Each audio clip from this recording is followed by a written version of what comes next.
कुछ लोग मिट्टी से सिर्फ घर बनाते हैं, लेकिन कुछ लोग उसी मिट्टी से इतिहास बना जाते हैं। आज हम बात कर रहे हैं ऐसे ही एक कलाकार की, हिम्मत शाह की। एक ऐसा नाम जिसने भारत की परंपरागत मिट्टी को अपनी कल्पना से छुआ और उसे अंतरराष्ट्रीय स्तर पर चमका दिया।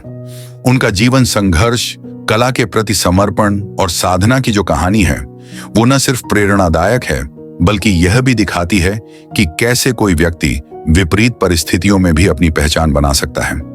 जन्म और बचपन 1933 से 1945 तक। हिम्मत शाह का जन्म 1933 में गुजरात के ऐतिहासिक शहर लोटल में हुआ, जो कभी सिंधु घाटी सभ्यता का प्रमुख केंद्र था। लोटल की वही पुरातात्विक गंध, वही ऐतिहासिक विरासत शायद उनके भीतर किसी गहरी चेतना को जन्म दे रही थी। बचपन में हिम्मत शाह बेहद शांत और गंभीर थे, लेकिन उनके भीतर कल्पनाओं का एक अनोखा संसार पल रहा था। कभी मिट्टी से खेलना, कभी पत्थरों से आकृतियां बनाना, ये सब एक तरह से उस कलाकार की नींव थी जो आगे चलकर दुनिया को चौंकाने वाला था। परिवार और प्रारंभिक संघर्ष 1945-1950 उनका परिवार पारंपरिक था। उनके अंदर की कला को वहां कभी गंभीरता से नहीं लिया गया। जब उन्होंने चित्र बनाना शुरू किया तो कई बार यह कहा गया कि यह समझ से परे का शौक है। किशोरावस्था में उन्होंने खुद निर्णय लिया घर छोड़ने का। वो अकेले अहमदाबाद आए, एक छोटा सा थैला, कुछ सपने और बहुत सी अनिश्चितताएं लेकर। न रहने की जगह, न खाने का ठिकाना। कभी मंदिरों में रात गुजारते तो कभी पार्कों में। कई दिनों तक पेट खाली रहा, लेकिन मन में एक चीज भरी थी, कला का जुनून। कला की ओर पहला कदम 1950 से 1955 अहमदाबाद में उन्होंने CN फाइन आर्ट्स कॉलेज में दाखिला लिया। यह वही जगह थी जहां उनका सामना हुआ गुरु रसिक लाल पारिख से, एक ऐसे शिक्षक जिन्होंने उनकी प्रतिभा को पहचाना और संवारना शुरू किया।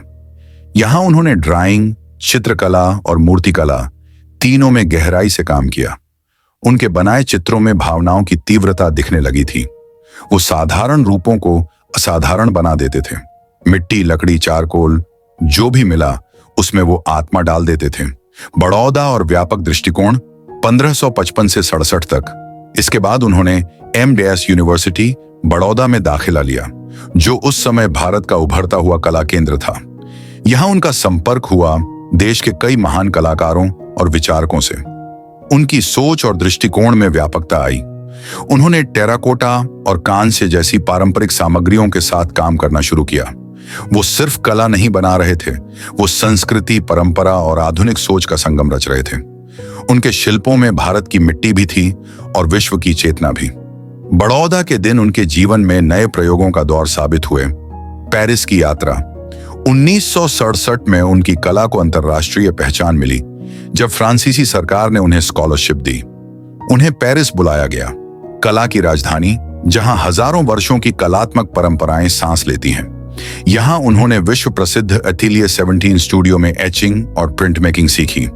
उनका संपर्क यूरोप के महान कलाकारों से हुआ, पर उन्होंने अपने भारतीय दृष्टिकोण को कभी नहीं छोड़ा।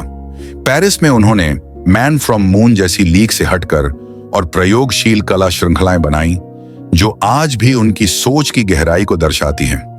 उनका दृष्टिकोण अब सिर्फ एक कलाकार का नहीं, बल्कि एक दार्शनिक का बन चुका था। गुजरात के लोटल से उठकर पेरिस की धरती पर खड़े होने वाला यह कलाकार अब मिट्टी में से ब्रह्मांड ढूंढ रहा था।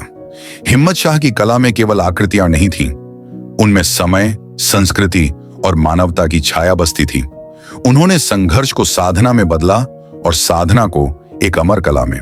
लेकिन यह तो सिर्फ शुरुआत थी। भाग 2 में जानेंगे उनकी महान कृतियां, अंतरराष्ट्रीय प्रदर्शनियां, कला के लिए मिले सम्मान और जीवन के अंतिम वर्षों की भावपूर्ण यात्रा।